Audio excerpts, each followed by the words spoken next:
The White House pushed back against an exhaustive investigation published by the New York Times on Tuesday that alleged Donald Trump perpetrated various tax schemes and fraud during the 1990s to bolster the inheritance he received from his parents, calling the report a misleading attack on the president's family. Fred Trump has been gone for nearly 20 years, and it's sad to witness this misleading attack against the Trump family by the failing New York Times, White House Press Secretary Sarah Huckabee Sanders said in a statement, referring to Trump's late father, a powerful New York real estate developer and housing magnate. Many decades ago the IRS reviewed and signed off on these transactions, Sanders said. The New York Times and other media outlets' credibility with the American people is at an all-time low because they are consumed with attacking the president and his family 24/7 instead of reporting the news. The president's spokeswoman went on to flaunt various economic accomplishments that she said Trump had realized in his administration, remarking that the Times can rarely find anything positive about the president and his tremendous record of success to report.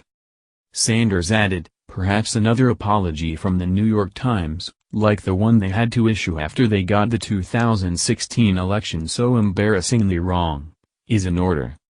The Times investigation, based on thousands of documents the newspaper had obtained, including more than 200 tax returns filed by Fred Trump, says that Donald Trump received the equivalent today of at least $413 million from his father, and that Trump and his siblings helped their parents dodge taxes by setting up a sham corporation, taking improper tax deductions, undervaluing their real estate holdings and other dubious measures.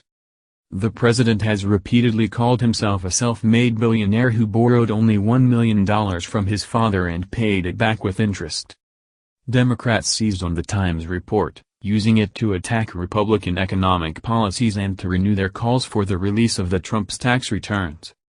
Senator Ron Wyden of Oregon, the top Democrat on the Finance Committee, accused Trump of rampant fraud and said Republican policies continue to abet such activities. This story about the Trump family's tax cheating is a perfect illustration of how the fortunate few heap a heavier burden onto middle-class Americans, Wyden wrote on Twitter. The Times report also reignited Democratic efforts to have the president's tax returns released.